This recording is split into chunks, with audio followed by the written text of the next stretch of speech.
On the morning of February 16, 2026, the streets of London were brimming with quiet anticipation. Sabby's Auction House, a venue renowned for handling high-profile and historically significant sales, had prepared to host what was promoted as a solemn tribute to Queen Elizabeth II, the charity auction of her personal 2006 Range Rover Vogue TDV-8. The vehicle, long regarded as one of the Queen's most cherished possessions, had been used during private Balmoral retreats and discreet inspections of the Windsor estate. For decades, photographs captured her behind the wheel, her signature headscarf framing a quiet smile, embodying independence and authority. The auction had been publicized for weeks as a celebration of Her Majesty's legacy, with proceeds to benefit the Queen's Commonwealth Trust. Before we begin today's royal update, I want to take a quick moment. Many of you watch these videos but haven't subscribed yet, and you don't want to miss the latest developments and fascinating stories from the world of royalty.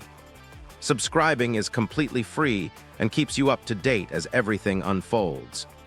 And while you're here, let us know, where are you watching from? Share it in the comments. It's wonderful to see viewers joining us from around the world.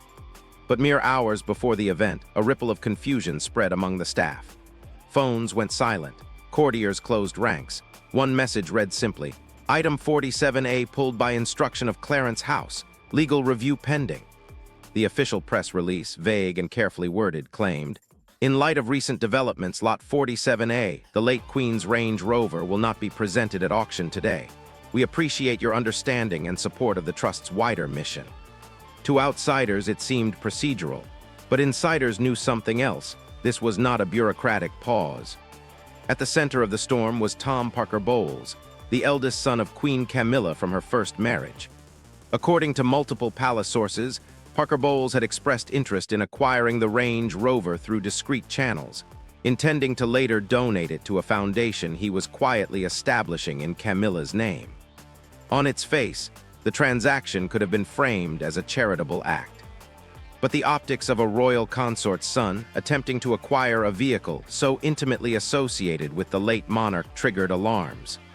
Legal advisors, estate executives, and members of the Lord Chamberlain's office questioned the propriety, and more importantly, the legality of the maneuver. Princess Catherine reportedly raised the most direct objections. According to palace aides, she contacted the master of the household to ask if proper consent had been granted for the transfer of the Queen's personal property. The answer, quietly obtained, was no. King Charles, while informed of the auction in general terms, had not approved the transfer of personal items from Elizabeth's private estate to members of the Queen Consort's family. The red flags went up quickly. Internal memos circulated, cross-checking asset classifications, confirming that the 2006 Range Rover remained part of Elizabeth II's personal estate. It had not been formally reclassified as Crown property, and any disposition required either the King's authorization or the explicit consent of the late Queen's estate trustees. Camilla's office, reportedly irritated by what they saw as semantics, pressed forward. They argued that the auction honored the Queen's legacy and served the charitable mission. But the objections were growing too public to ignore. Princess Anne, acting in her co-executive role for the Queen's estate, directly intervened. She contacted the Royal Collection Trust and requested a full halt on any transfers linked to the late monarch's personal possessions, including vehicles, clothing, and jewelry not already formally inventoried. Her intervention was decisive. "We are not liquidating sentiment for spectacle," she reportedly told the trustees. "Not now, not like this." Behind the scenes, the palace hierarchy was fracturing. Clarence House, operating increasingly independently under Camilla's direction, was attempting to expand influence through symbolic assets. At the same time, Catherine and her team at Kensington Palace were emerging as guardians of legacy, quietly ensuring that all transfers adhered to precedent and legal oversight. This quiet struggle was not limited to the Range Rover alone. Staff across Windsor, Sandringham, and Balmoral noted shifts in allegiance, small but telling signs of resistance. Household aides delayed or redirected routine operations, ceremonial guards declined certain duties, and archival requests from Clarence House were met with careful scrutiny. The symbolism of the Range Rover was significant. To the public, it was a vintage vehicle linked to nostalgic images of a beloved monarch. Within the palace walls, it represented sovereignty, independence, and the enduring authority of Elizabeth II. Its attempted transfer highlighted more than administrative oversight. It exposed a fundamental power struggle between the queen consort's ambitions and the custodians of tradition. Internal sources described it as a test of influence, a measure of how far Camilla's household could extend its reach into symbolic and historical domains. In the hours following the auction's cancellation, the atmosphere in the palace shifted. Meetings were held quietly, decisions reviewed in secret, and communications carefully controlled. Tom Parker Bowles, who had remained behind the scenes, did not publicly comment. Camilla reportedly canceled appearances, citing health concerns, though palace insiders speculated the motivation was far more strategic.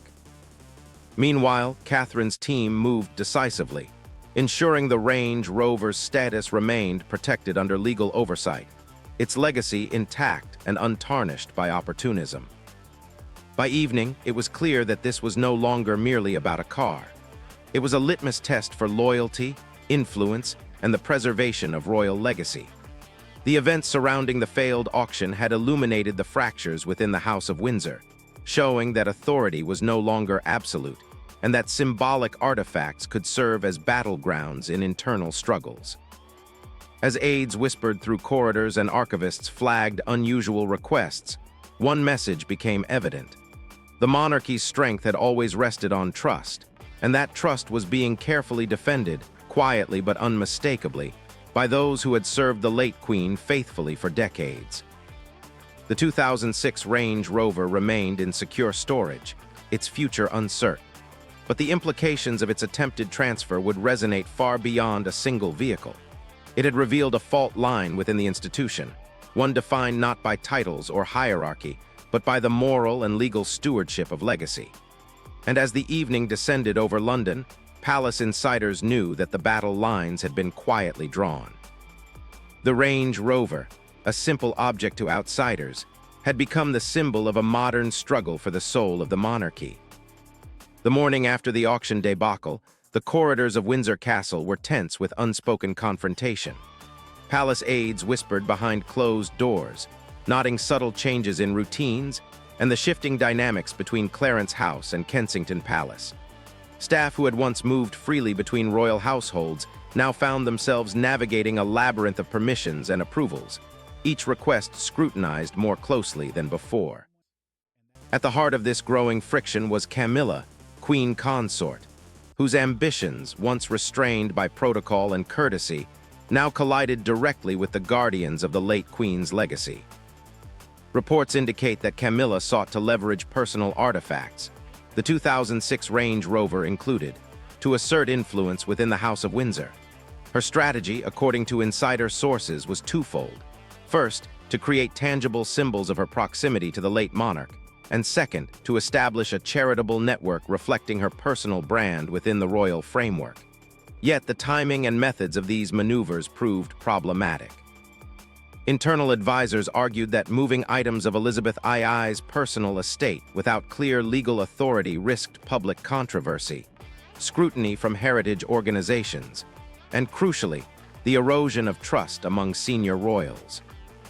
Princess Catherine, increasingly assertive in her oversight role, convened a series of emergency meetings with estate trustees and legal counsel. Her objective was clear: prevent any unilateral decisions that could compromise the late queen's intentions or the integrity of her personal possessions. The queen's legacy is not an instrument of influence for anyone's personal ambition, she reportedly told the assembled advisors. Documents were reviewed line by line, legal clauses reinterpreted, and estate policies reinforced. Every artifact, vehicle, and document became a point of contention as the palace staff worked to fortify the boundaries of authority. Camilla, aware of the growing resistance, reportedly reacted with frustration. Sources indicate that her office attempted to circumvent traditional channels, proposing direct appeals to external organizations and charitable boards. These attempts were rebuffed. Trustees cited both precedent and the binding directives of Elizabeth II's estate, refusing to allow transfers of property absent explicit authorization.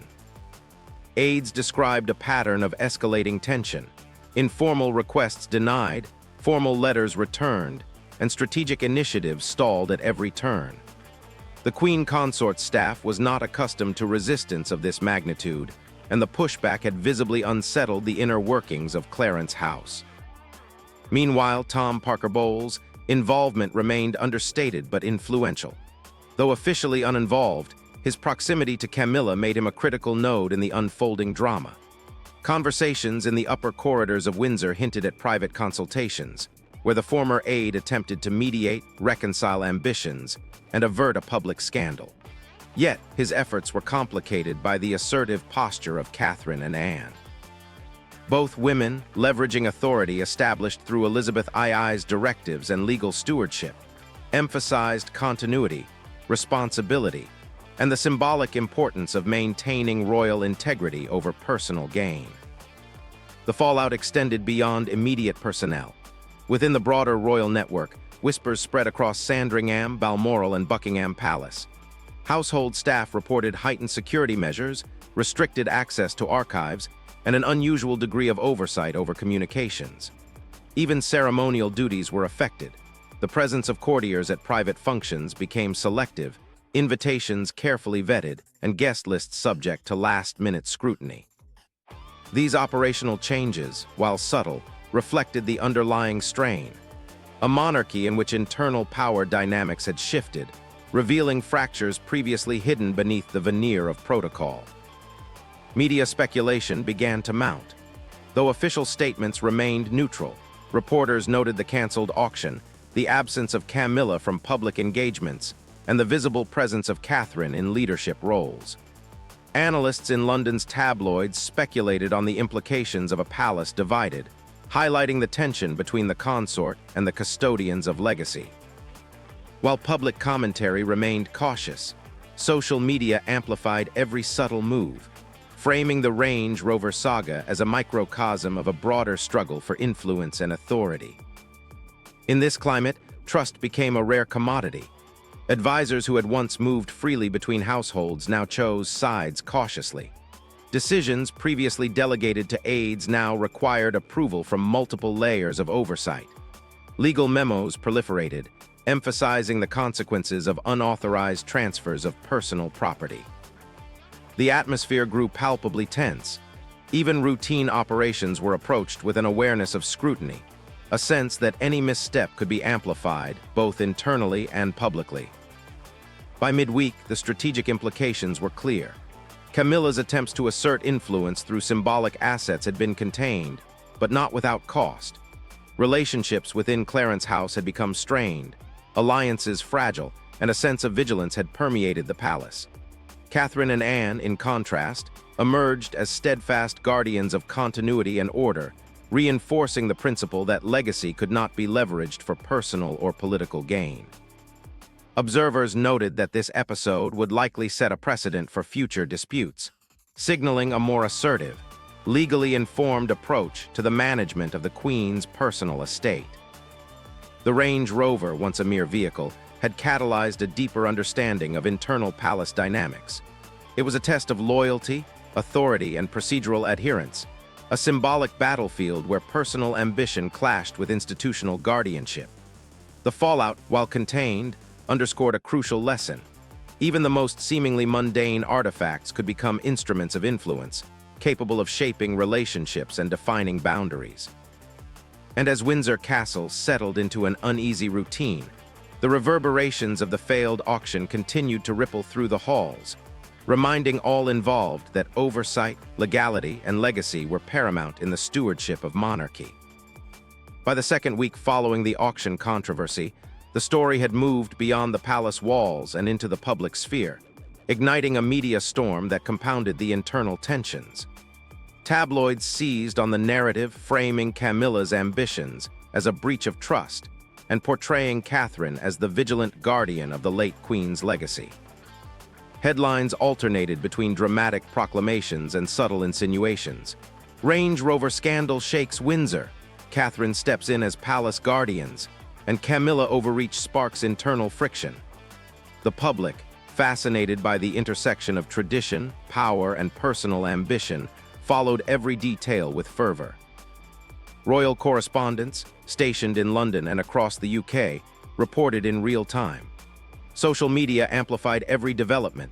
Snippets of palace statements, photographs of Catherine overseeing estate discussions, and anonymous insider comments painted a picture of a monarchy grappling with internal conflict. Analysts noted that the timing of the coverage suggested coordinated leaks from palace insiders, a sign that behind-the-scenes maneuvering was intensifying. The palace had become a theater, with each household vying to control not only the artifacts, but also the narrative that shaped public perception. Within Clarence's house, the pressure was palpable. Staffers navigated dual obligations, fulfilling the consort's directives while avoiding actions that could further inflame public scrutiny. Meetings were held under strict confidentiality, with legal advisors present to ensure every decision complied with the Queen's documented wishes. Despite these precautions, tensions persisted. Courtiers reported subtle clashes in tone and demeanor. What once had been polite disagreement now carried an unmistakable edge of rivalry. The internal diplomacy required as much skill as public-facing duties, and the stakes were unprecedented. Meanwhile, Camilla's team attempted to regain momentum through strategic media engagement. While the consort avoided public appearances, selected spokespeople issued statements emphasizing charitable intentions, framing the attempted auction as a philanthropic initiative rather than a personal ambition. Yet, these messages were met with skepticism. Journalists and commentators noted the dissonance between public messaging and the reality documented in palace records and insider accounts. The gap between perception and fact became a focal point, intensifying speculation and encouraging further scrutiny of both household policies and individual motives. In contrast, Catherine's approach was markedly different. By maintaining visible leadership and consistent communication with estate trustees, she reinforced an image of stability and stewardship. Photographs of her attending meetings, reviewing estate inventories, and overseeing charitable allocations underscored competence and continuity. Analysts observed that this visible assertiveness helped manage public perception, presenting Catherine as a central figure in maintaining institutional integrity. It also subtly framed Camilla's actions as opportunistic, regardless of the consort's intentions. As the public debate unfolded, commentators debated the broader implications for the monarchy. Opinion pieces explored themes of authority, legacy, and the balance between personal influence and institutional duty. Social media polls gauged public sentiment, showing a clear preference for adherence to tradition and continuity over unilateral action. Conversations extended to online forums and international outlets, creating a feedback loop that pressured palace leadership to act decisively while managing both optics and legality. Inside the castle, the stakes of behind-the-scenes maneuvering escalated further. Advisors documented every request, decision, and objection, creating a comprehensive record intended to withstand both internal review and external scrutiny. Legal counsel emphasized that any misstep could be exploited in the court of public opinion, or, worse, invite formal investigation. Simultaneously, courtiers discreetly monitored interactions between households, noting alliances, rivalries, and the influence of informal advisors. The palace, traditionally governed by protocol and hierarchy, now operated under an additional layer of strategic observation, where every conversation and correspondence carried weight. The media storm also affected relationships with other members of the royal family. Communications between Buckingham Palace and Windsor Castle intensified, with regular updates on public sentiment, coverage metrics, and emerging controversies. Messages were carefully vetted, ensuring that nothing could be construed as undermining either the consort or the estate's fiduciary responsibilities. The emphasis on precision and oversight highlighted the evolving operational demands of modern monarchy, where public perception and internal governance intersected with unprecedented intensity. By midweek, the feedback loop between media scrutiny and palace maneuvering reached a critical juncture. Every statement, every denied request, every photograph was analyzed and interpreted, sometimes amplifying minor details into perceived crises. Catherine's measured approach began to shape narrative dominance, presenting a disciplined, proactive front, while Camilla's attempts to navigate public perception were constrained by prior missteps and the palace's structured oversight. The contrast became a defining element in ongoing coverage, influencing both public sentiment and internal confidence. Ultimately, the saga of the Range Rover and the attempted auction had evolved into a broader story of power, perception, and protocol. What began as an internal dispute over artifacts had become a test of strategic communication, alliance management, and the palace's capacity to control its narrative. Observers noted that the lessons learned in this period would resonate for years. In a world where media amplification and social scrutiny were constant, even the smallest actions could become pivotal. The monarchy, both in practice and perception, was navigating uncharted territory, balancing personal ambitions against legacy, public trust, and institutional resilience. By the following week, the palace atmosphere had reached a near-breaking point. What began as an internal dispute over artifacts had metastasized into a crisis that touched every household and advisory office. Tensions between Camilla and Catherine were no longer subtle. Private disagreements spilled into formal communications. Advisors reported sharp exchanges over estate management, with courtiers navigating carefully to avoid being caught in the crossfire. The once cordial internal diplomacy had hardened into clear faction lines, revealing alliances that had long been quietly maintained behind protocol and tradition. Camilla's overreach had triggered ripple effects across the royal network. Loyal supporters within her household attempted to consolidate influence by drafting proposals, emphasizing charitable contributions, and leveraging media contacts. Yet each move was scrutinized by Catherine's team, who countered with meticulous documentation and strategic messaging. The internal confrontations were surgical in nature. Every objection, every approval, and every recommendation carried implications for perceived loyalty, competence, and public credibility. Courtiers began cataloging interactions not just as tasks, but as historical records of influence, a safeguard against future disputes or public fallout. Publicly, the tension manifested as a mix of curiosity and judgment. Analysts dissected each palace statement, each leaked photograph, and each cryptic social media post. Headlines reflected the growing perception of internal discord.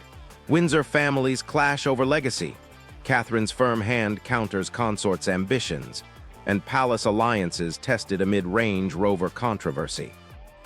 Social media amplified speculation, with commentators framing the situation as a battle of influence between modern institutional stewardship and personal ambition. Public opinion, as ever, weighed heavily on palace decisions. Internally, the domino effect on palace alliances was stark. Long-standing courtiers shifted allegiances subtly, responding to the flow of perceived authority. Meetings became exercises in strategic positioning, who spoke when they spoke, and how they framed their proposals carried significance beyond the immediate subject matter. Even ancillary departments, charitable foundations, estate management offices, and ceremonial coordinators found themselves drawn into the orbit of the crisis. Every decision became a reflection of loyalty and judgment, intensifying the stakes. At the apex of this escalation, a decisive meeting convened in the palace council chamber. Catherine, asserting the authority vested in her role as protector of the Queen's legacy, outlined a comprehensive plan to secure estate integrity, ensure proper stewardship of artifacts, and clarify household responsibilities. Camilla, faced with irrefutable documentation and the alignment of senior advisors behind Catherine, conceded to the structured framework. The confrontation was both private and symbolic, an internal reckoning that affirmed institutional hierarchy while containing personal ambitions within clearly defined boundaries. The resolution, though firm, emphasized continuity rather than punishment. Camilla retained her formal title and ceremonial duties, but agreed to defer operational decisions on estate matters to the Stewardship Council led by Catherine. Publicly, the palace issued a neutral statement highlighting estate planning, charitable endeavors, and commitment to protocol. Media coverage shifted tone, framing the episode as a demonstration of the monarchy's resilience, a system capable of internal correction without disruption to its public obligations. With this closure, the story reached a natural endpoint. The internal confrontations had realigned alliances, restored procedural order, and reinforced the balance between personal influence and institutional responsibility. The crisis, while intense, underscored the monarchy's enduring capacity to navigate intrigue, ambition, and public scrutiny simultaneously. The palace emerged with lessons learned, alliances clarified, and a narrative firmly under control. An unspoken reminder that in the corridors of power, perception, procedure, and prudence are inseparable.